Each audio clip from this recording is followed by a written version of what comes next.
जय श्री राम। आज से अयोध्या कांड प्रारंभ हो रहा है। अयोध्या कांड का पहला सर्ग श्री राम के सद्गुणों का वर्णन, राजा दशरथ का श्री राम को युवराज बनाने का विचार तथा विभिन्न नरेशों और नगर एवं जनपद के लोगों को मंत्रणा के लिए अपने दरबार में बुलाना। पहले यह बताया जा चुका है कि भरत अपने मामा के यहाँ जाते समय काम आदि शत्रुओं को सदा के लिए नष्ट कर देने वाले निष्पाप शत्रुघ्न को भी प्रेमवश अपने साथ लेते गए थे। वहाँ भाई सहित उनका बड़ा आदर सत्कार हुआ और वे वहाँ सुखपूर्वक रहने लगे। उनके मामा युधाजित, जो अश्वयूथ के अधिपति थे, उन दोनों पर पुत्र से भी अधिक स्नेह रखते और बड़ा लाड प्यार करते थे।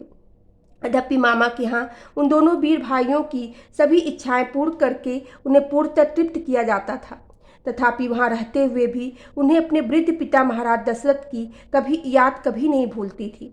महातेजस्वी राजा दशरथ भी परदेश में गए हुए महेंद्र और वरुण के समान पराक्रमी अपने उन दोनों पुत्र भरत और शत्रुघ्न का सदा स्मरण किया करते थे। अपने शरीर से प्रकट हुई चार भुजाओं के समान वे सब चारों ही पुरुष शिरोमणि पुत्र महाराज को बहुत ही प्रिय थे, परंतु उनमें भी महातेजस्वी श्री राम सबकी अपेक्षा अधिक गुणवान होने के कारण समस्त प्राणियों के लिए ब्रह्मा जी की भांति पिता के लिए विशेष प्रतिवर्धक थे। इसका एक कारण और भी था। वे साक्षात सनातन विष्णु थे और परम प्रचंड रावण के वध की अभिलाषा रखने वाले देवताओं की प्रार्थना पर मनुष्य लोक में अवतीर्ण हुए थे। उन अमित तेजस्वी पुत्र श्री रामचंद्र जी से महारानी कौशल्या की वैसी ही शोभा होती थी जैसे वज्रधारी देवराज इंद्र से देवमाता अदिति सुशोभित होती हैं। श्री राम बड़े ही रूपवान और पराक्रमी थे। वे किसी के दोष नहीं देखते थे। भूमंडल में उनकी समता करने वाला कोई नहीं था। वे अपने गुणों से पिता दशरथ के समान एवं योग्य पुत्र थे। वे सदा शांत चित्त रहते और सांत्वना पूर्वक मीठे वचन बोलते थे। यदि उनमें कोई कठोर बात भी कह देता तो उसका उत्तर नहीं देते थे। कभी कोई एक बार भी उपकार कर देता तो वे उस एक ही उपकार से सदा संतुष्ट रहते थे और मन को वश में रखने के कारण किसी से सैकड़ों अपराध करने पर भी उसके अपराधों को सदा नहीं याद नहीं रखते थे। अस्त्र शस्त्रों के अभ्यास से के लिए उपयुक्त समय में भी बीच बीच में अवसर निकालकर वे उत्तम चरित्र में, ज्ञान में तथा अवस्था में बढ़े चढ़े सत्पुरुषों के साथ ही सदा बातचीत करते थे। वे बड़े बुद्धिमान थे और सदा मीठे वचन बोलते थे। अपने पास आए हुए मनुष्यों से पहले स्वयं ही बात करते और ऐसी बातें मुँह से निकालते जो उन्हें प्रिय लगे। बल और पराक्रम से संपन्न होने पर भी अपने महान पराक्रम के कारण उन्हें कभी गर्व नहीं होता था। झूठी बात तो उनके मुख से कभी निकलती ही नहीं थी। वे विद्वान थे और सदा वृद्ध पुरुषों का सम्मान किया करते थे। प्रजा का श्री राम के प्रति और श्री राम का प्रजा के प्रति बड़ा अनुराग था। वे परम दयालु, क्रोध को जीतने वाले और ब्राह्मणों के पुजारी थे। उनमें मन में दीन दुखियों के प्रति बड़ी दया थी। वे धर्म के रहस्य को जानने वाले और इंद्रियों को सदा वश में रखने वाले और बाहर भीतर से परम पवित्र थे। अपने कुलोचित आचार, सदा उदारता और शरणागत रक्षा आदि में ही उनका मन लगता था। वे अपने क्षत्रिय धर्म को अधिक महत्व देते और मानते थे। वे उस क्षत्रिय धर्म के पालन से महान स्वर्ग की प्राप्ति मानते थे, अतः बड़ी प्रसन्नता के साथ उसमें संलग्न रहते थे। अमंगलकारी निषिद्ध कर्म में उनकी कभी प्रवृत्ति नहीं होती थी। शास्त्र विरुद्ध बातों को सुनने में उनकी रुचि नहीं थी। वे अपने न्याय युक्त पक्ष के समर्थन में बृहस्पति के समान एक से एक बढ़कर युक्तियां देते थे। उनका शरीर निरोग था और अवस्था तरुण। वे अच्छे वक्ता, सुंदर शरीर से सुशोभित तथा देश काल के तत्व को समझने वाले थे। उन्हें देखकर ऐसा जान पड़ता था कि विधाता ने संसार में समस्त पुरुषों के सार तत्व को समझने वाले साधु पुरुष के रूप में एकमात्र श्री राम को ही प्रकट किया है। राजकुमार श्री राम ज्येष्ठ गुणों से युक्त थे। वे अपने सद्गुणों के कारण प्रजाजनों को बाहर विचरने वाले प्राण की भांति प्रिय थे। भरत के बड़े भाई श्री राम संपूर्ण विद्याओं के व्रत में निष्णात और 6 अंगों सहित संपूर्ण वेदों के यथार्थ ज्ञाता थे। बाण विद्या में भी तो वे अपने पिता से भी बढ़कर थे। वे कल्याण की जन्मभूमि, साधु, दैन्य रहित, सत्यवादी और सरल थे। धर्म और अर्थ के ज्ञाता वृद्ध ब्राह्मणों के द्वारा उनमें उत्तम शिक्षा प्राप्त हुई थी। उन्हें धर्म, काम और अर्थ के तत्व का सम्यक ज्ञान था। वे स्मरण शक्ति से संपन्न और प्रतिभाशाली थे। वे लोक व्यवहार के संपादन में समर्थ और समयोचित धर्माचरण में कुशल थे। वे विनयशील, अपने आकार को छिपाने वाले, मंत्र को गुप्त रखने वाले और उत्तम सहायकों से संपन्न थे। उनका क्रोध अथवा हर्ष निष्फल नहीं जा होता था। वे वस्तुओं के त्याग और संग्रह के अवसर को भली भांति जानते थे। गुरुजनों के प्रति उनकी दृढ़ भक्ति थी। वे स्थिर प्रज्ञ थे और असत वस्तुओं को कभी ग्रहण नहीं करते थे। उनके मुख से कभी दुर्वचन नहीं निकलता था। वे आलस्य रहित, प्रमाद शून्य तथा अपने और पराये मनुष्यों के दोषों को अच्छी प्रकार जानने वाले थे। वे शास्त्रों के ज्ञाता, उपकारियों के प्रति कृतज्ञ तथा पुरुषों के तारतम्य को अपने अथवा दूसरे पुरुषों के मनोभाव को जानने में कुशल थे। यथा योग निग्रह और अनुग्रह करने में वे पूर्ण चतुर थे। उन्हें सत्पुरुषों के संग्रह और पालन तथा दुष्ट पुरुषों के निग्रह के अवसरों का ठीक ठाक ज्ञान था। धन की आय के उपायों को वे अच्छी तरह जानते थे तथा शास्त्र वर्णित व्यय कर्म का भी उन्हें ठीक ठाक ज्ञान था।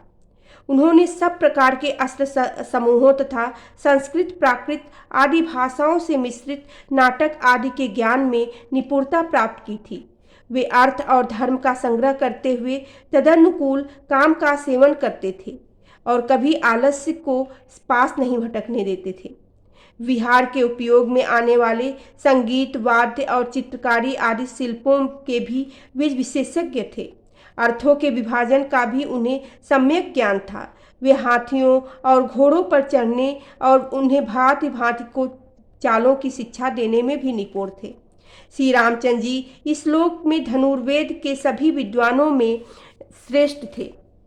अतिरथी वीर भी उनका विशेष सम्मान करते थे। शत्रु सेना पर आक्रमण और प्रहार करने में वे विशेष कुशल थे। सेना संचालन की नीति में उन्हें अधिक निपुणता प्राप्त थी। संग्राम में कुपित होकर आए हुए समस्त देवता और असुर भी उनको परास्त नहीं कर सकते थे। उनमें दोष दृष्ट का सर्वथा अभाव था। वे क्रोध को जीत चुके थे। दर्प और ईर्ष्या का भी उनमें अत्यंत अभाव था। किसी भी प्राणी के मन में उनके प्रति अवहेलना का भाव नहीं था। वे काल के वश में होकर उसके पीछे पीछे चलने वाले नहीं थे। इस प्रकार उत्तम गुणों से युक्त होने के कारण राजकुमार श्री राम समस्त प्रजाओं तथा तीनों लोकों के प्राणियों के लिए आदरणीय थे। वे अपने क्षमा संबंधित गुणों के द्वारा पृथ्वी की समानता रख करते थे। बुद्धि में बृहस्पति और बल पराक्रम में सचिपति इंद्र के तुल्य थे। जैसे सूर्यदेव अपनी किरणों से प्रकाशित होते हैं, उसी प्रकार श्री रामचंद्र जी समस्त प्रजाओं को प्रिय लगने वाले तथा पिता की प्रीति बढ़ाने वाले सद्गुणों से सुशोभित होते थे। ऐसे सदाचार संपन्न, अजय, पराक्रमी और लोकपालों के समान तेजस्वी श्री रामचंद्र जी को पृथ्वी ने अपना स्वामी बनाने की कामना की। अपने पुत्र श्री राम को अनेक अनुपम गुणों से युक्त देखकर शत्रुओं को संताप देने वाले राजा दशरथ ने मन ही मन कुछ विचार करना आरंभ किया। वे उन चिरंजीवी बूढ़े महाराज दशरथ के हृदय में यह चिंता हुई कि किस प्रकार मेरे जीते जी श्री रामचंद्र जी राजा हो जाएं और उनके राज्याभिषेक से प्राप्त होने वाली यह प्रसन्नता मुझे कैसे सुलभ हो। उनके हृदय में यह उत्तम अभिलाषा बारंबार चक्कर लगाने लगी कि कब मैं अपने प्रिय पुत्र श्री राम का राज्याभिषेक देखूंगा। वे सोचने लगे कि श्री राम सब लोगों के अभ्युदय की कामना करते और संपूर्ण जीवों पर दया रखते हैं। वे लोक में वर्षा करने वाले मेघ की भांति मुझसे भी बढ़कर प्रिय हो गए हैं। श्री राम बल पराक्रम में यम और इंद्र के समान, बुद्धि में बृहस्पति के समान और धैर्य में पर्वत के समान हैं। गुणों में तो वे मुझसे सर्वथा बढ़े चढ़े हैं। मैं इसी उम्र में अपने बेटे श्री राम को इस सारी पृथ्वी का राज्य करते देख यथा समय सुख से स्वर्ग प्राप्त करूं, यही मेरी जीवन की साध है। इस प्रकार विचार कर तथा अपने पुत्र श्री राम को उन उन नाना प्रकार के विलक्षण सज्जनोचित असंख्य तथा लोकोक्त गुणों से जो अन्य राजाओं में दुर्लभ है विभूषित देख राजा दशरथ ने मंत्रियों के साथ सलाह करके उन्हें युवराज बनाने का निश्चय कर लिया। बुद्धिमान महाराज दशरथ ने मंत्री को स्वर्ग, अंतरिक्ष तथा भूतल में दृष्टिगोचर होने वाले उत्पातों का घोर भय सूचित हो किया और उनके शरीर में वृद्धावस्था के आगमन की भी बात बताई। पूर्ण चंद्रमा के समान मनोहर मुख वाले महात्मा श्री राम समस्त प्रजा के प्रिय थे। लोक में उनका सर्वप्रिय होना राजा के अपने आंतरिक शोक को दूर करने वाला था। इस बात को राजा ने अच्छी तरह समझा। तदंतर उपयुक्त समय आने पर धर्मात्मा राजा दशरथ ने अपने और प्रजा के कल्याण के लिए मंत्रियों को श्री राम के राज्याभिषेक के लिए शीघ्र तैयारी करने की आज्ञा दी। इस उतावली में उनके हृदय का प्रेम और प्रजा का अनुराग भी कारण था। उन भूपाल ने भिन्न भिन्न नगरों में निवास करने वाले प्रधान प्रधान पुरुषों तथा अन्य जनपदों के समान राजाओं को भी मंत्रियों द्वारा अयोध्या में बुला लिया। उन सबको ठहरने के लिए घर देकर नाना प्रकार के आभूषणों द्वारा उनका यथा योग्य सत्कार किया। तत्पश्चात स्वयं भी अलंकृत होकर राजा दशरथ उन सबसे उसी प्रकार मिले जैसे प्रजापति ब्रह्मा प्रजा वर्ग से मिलते हैं। जल्दबाजी के कारण राजा दशरथ ने कैकेयी नरेश को तथा मिथिलापति जनक को भी नहीं बुलवाया। उन्होंने सोचा कि वे दोनों संबंधित इस प्रिय समाचार को पीछे सुन लेंगे। तदंतर शत्रु नगरी को पीड़ित करने वाले राजा दशरथ जब दरबार में आ बैठे तब शेष सभी लोकप्रिय नरेशों ने राजसभा में प्रवेश किया।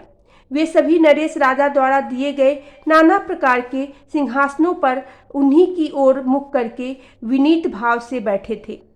राजा से सम्मानित होकर विनीत भाव से उन्हीं के आसपास बैठे हुए सामंत नरेशों तथा नगर और जनपद के सभी मनुष्यों से घिरे हुए महाराज दशरथ उन सब देवताओं के बीच में विराजमान सहस्त्र नेत्रधारी भगवान इंद्र के समान शोभा पा रहे थे। बोलो सियावेरे रामचंद्र की जय, पवन सुत हनुमान की जय।